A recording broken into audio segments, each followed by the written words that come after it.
is CBS 4 News Tonight. First on CBS 4 News, we are tracking the tropics. Marco is now a hurricane in the Gulf, but our eyes are also on a strengthening Laura near the east coast of Cuba. CBS 4 Chief Meteorologist Craig Setzer has the new advisory in. Craig. Carly, against all odds, you might say, Laura, who has encountered a lot of disruptive influence from the land, plus Marco coming up in just a bit. Craig, thanks for that update. And now to the issues affecting the waterways in the Biscayne Bay area. Dead fish continue showing up on shore, but now one expert says that is a symptom of a much bigger problem. CBS 4's Jessica Vallejo is in North Bay Village to explain. We are in North Bay Village, and in this area, people have not just seen dead fish floating, but have now seen an algae bloom. CBS 4 News Tonight. New at 11, we have surveillance video of a Miami-Dade police-involved shooting. Friday, police were called to this home on Southwest 126th Avenue and 109th Terrace in Southwest Miami-Dade.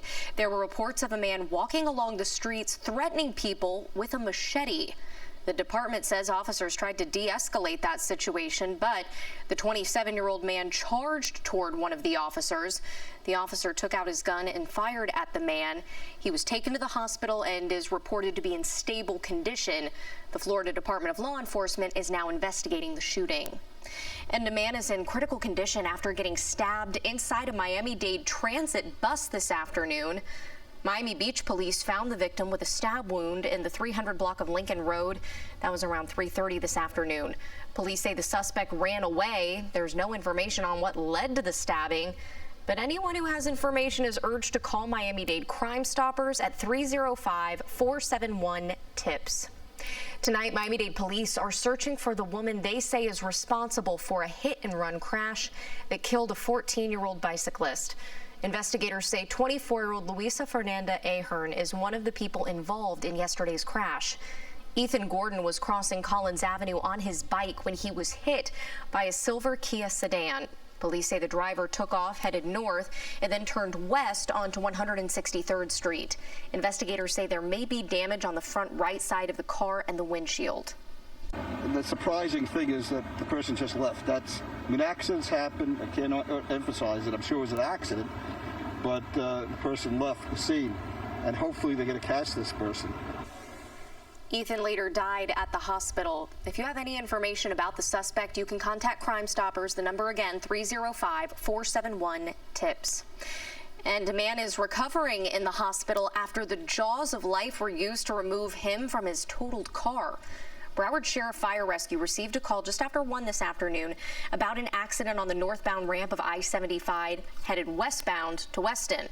The department says it appears that the 65-year-old driver just lost control of the car, causing it to crash into a tree. Sunrise Fire had to remove the roof and the door of the car to get the man out safely. He was suspected to have several arm fractures, but overall is said to be okay. And coming up on CBS 4 News at 11, President Trump prepares to accept the Republican nomination for president, but a new audio tape causes another personal scandal. Next. Now to campaign 2020. The president faces another personal crisis today.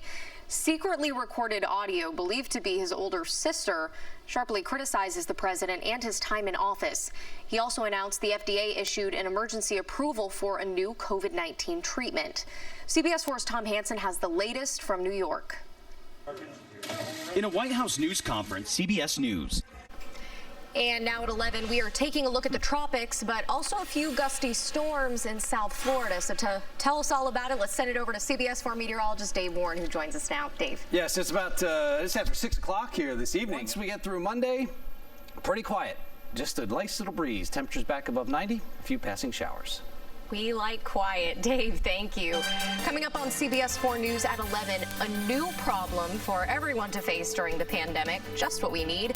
The impacts of this year's flu season. Next.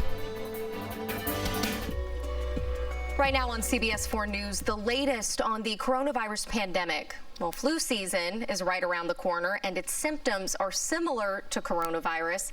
So that's yet another challenge for frontline healthcare workers. CBS 4's Hank Tester reports. Here comes the flu season. CBS 4 News. And coming up on CBS 4 News at 11, the Miami Heat are a win away from sweeping the Pacers. We'll have a preview for tomorrow's game, plus a wrap-up from around the NBA. Mike Cunio is up next. Well, finally, for Minnesota residents, this is normally the most important weekend of the year. The state should be holding its state fair, the largest in the country.